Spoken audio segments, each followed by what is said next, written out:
नमस्कार, आप देख रहे हैं दर्श न्यूज। मैं हूं आपके साथ रितेश शर्मा।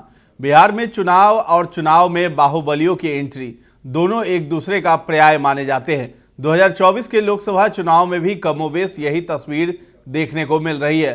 कई बाहुबली जहां टिकट पाने की कतार में हैं, तो वहीं कुछ ने राजनीति में एंट्री का मन बना लिया है। ऐसा ही एक नाम पिछले 2 दिनों से बिहार के राजनीतिक गलियारे में सबसे अधिक चर्चा में है।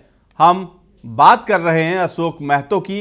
जी हां, वही अशोक महतो जिसको लेकर बिहार के नामी आईपीएस अधिकारी अमित लोढ़ा ने एक किताब लिखी थी और उस किताब के आधार पर खाकी द बिहार चैप्टर नाम की वेब सीरीज बनी थी।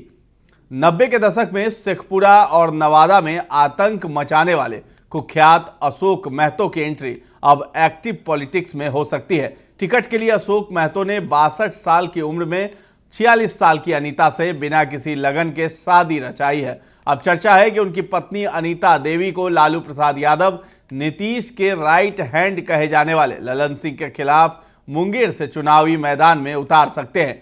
यही कारण है कि शादी के बाद अशोक महतो पत्नी के साथ सीधा राबड़ी आवास लालू यादव से मिलने पहुंचे। यहां नव दंपति ने लालू परिवार से आशीर्वाद लिया। लालू से मुलाकात के बाद अशोक महतो ने कहा कि वे मुंगेर से चुनाव लड़ना चाहते हैं। ऐसे में सवाल यह है कि नवादा और शेखपुरा में वर्चस्व की लड़ाई लड़ने वाले अशोक महतो को लालू यादव मुंगेर से चुनाव क्यों लड़वाना चाहते हैं।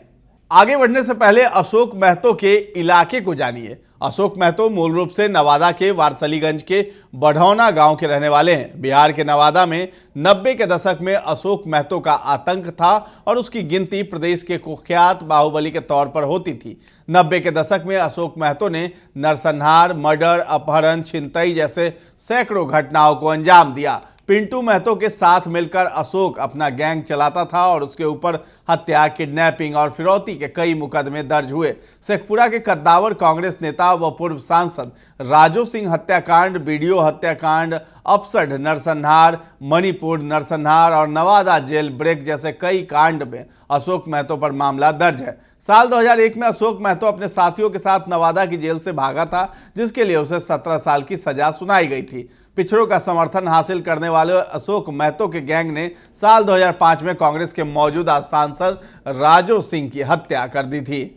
भूमिहार के साथ पिछड़ी जातियों के नरसंहार यानी मानिकपुर नरसंहार विधायक रणधीर सोनी पर हमले का भी आरोप अशोक महतो पर लगा है। 2006 में अशोक महतो की गिरफ्तारी झारखंड से हुई थी। तब से 2023 तक भागलपुर सेंट्रल जेल में बंद थे। ऐसी बात नहीं है कि क्राइम की दुनिया में रहते हुए अशोक महतो एक्टिव पॉलिटिक्स से दूर रहे हो। अपने भतीजे प्रदीप महतो को वे 2 बार विधानसभा पहुंचा चुके हैं। 2005 और 2010 में प्रदीप महतो ने अशोक महतो के धूर विरोधी अखिलेश सरदार की पत्नी को हराया था। इस जीत में अशोक महतो की भूमिका अहम मानी जाती है। नवादा या जमुई की जगह मुंगेर आखिर क्यों चुना गया है? जब अशोक महतो का कभी गढ़ रहा इलाका नवादा या जमुई लोकसभा में पड़ता है, तो अशोक महतो को लालू यादव मुंगेर शिफ्ट क्यों करना चाहते हैं? पॉलिटिकल एक्सपर्ट्स कहते हैं कि लालू यादव एक साथ 2 संदेश देना चाहते हैं। पहला, वे ललन सिंह के खिलाफ पिछड़ी जाति के उम्मीदवार को मैदान में उतारकर मुंगेर की लड़ाई अगड़ा बनाम पिछड़ा बना देना चाहते हैं। अशोक महतो के सहारे वे नवादा, शेखपुरा और मुंगेर 3 जिलों के पिछड़ा वोट को गोलबंद करना चाहते हैं। दूसरा कारण, एनडीए से अगर ललन सिंह को मुंगेर से टिकट मिलता है तो उन्हें हरा पाना मुश्किल होगा। ये लालू यादव अच्छे से जानते हैं। ऐसे में अशोक महतो को आगे कर वे इनकी ताकत को भी आजमा लेना चाहते हैं कि क्या अब भी उन्हें पिछड़ों का समर्थन है या अब अशोक महतो का खौफ समाप्त हो गया है। मुंगेर में सवर्ण के बाद कुर्मी की सबसे ज्यादा आबादी है। मुंगेर लोकसभा क्षेत्र के जातीय समीकरण को देखें तो यहां सबसे ज्यादा 4 लाख वोटर्स भूमिहार हैं। इसके बाद दूसरे नंबर पर धानुक यानी कुर्मी और कुशवाहा है। मुंगेर में इनकी संख्या लगभग 2 लाख है। वहीं लगभग 1.5 लाख यादव और 90,000 मुस्लिम आबादी है। वहीं लगभग 1.5 लाख बनिया वोटर्स पर इस लोकसभा क्षेत्र में हैं। अशोक महतो खुद कुर्मी है। ऐसे में अगर वो पिछड़ा खासकर कुर्मी और कुशवाहा को अपने पाले में लाने में कामयाब हो जाते हैं और मुस्लिम यादव का उन्हें समर्थन मिल जाता है, तो अशोक महतो और ललन सिंह के बीच कड़ी टक्कर हो सकती है। कुर्मी नीतीश कुमार के साथ एकजुट है। शेखपुरा में लंबे समय से अशोक महतो को कवर करने वाले एक वरिष्ठ पत्रकार नाम नहीं छापने की शर्त पर कहते हैं कि कुर्मी वोटर्स को नीतीश कुमार से अलग करना अशोक महतो के लिए इतना आसान नहीं है। वे कहते हैं कि न अब 90 का दौर रहा और न ही वे इतने मजबूत रहे। जेल से निकलने के बाद उन्होंने पिछड़ों का नेता बनने की कोशिश जरूर की है, लेकिन सियासत की राह अशोक महतो के लिए इतनी आसान नहीं होने वाली है। फेल हो चुका है भूमिहार वर्सेस भूमिहार का समीकरण। मुंगेर में विपक्ष का भूमिहार वर्सेस भूमिहार का समीकरण पिछले 2 चुनाव से फेल रहा है। 2019 के चुनाव में ललन सिंह के खिलाफ कांग्रेस की तरफ से मोकामा विधायक और अनंत सिंह की पत्नी नीलम देवी को उम्मीदवार बनाया गया था। नीलम देवी लगभग 2 लाख वोट से चुनाव हार गई थी। इसी तरह 2014 के चुनाव में एनडीए की तरफ से जहां सूरजभान सिंह की पत्नी को लोजपा से टिकट दिया गया था, तो जदयू से ललन सिंह सामने थे। दोनों भूमिहार थे, जबकि राजद की तरफ से कुर्मी जाति के प्रगति मेहता को टिकट दिया गया था। वीणा देवी यहां से जीतने में सफल रही थी। ऐसे में इस बार लालू यादव भूमिहार का मुकाबला कुर्मी से कराना चाहते हैं। अब मुंगेर लोकसभा को भी थोड़ा जान लीजिए।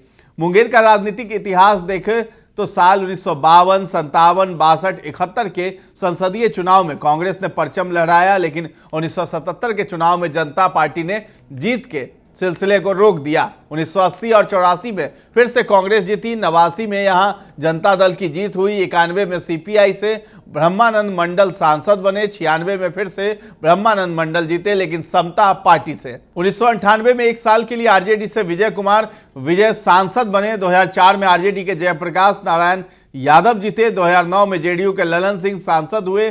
14 में सूरजभान सिंह की पत्नी एलजेपी से वीणा देवी जीती।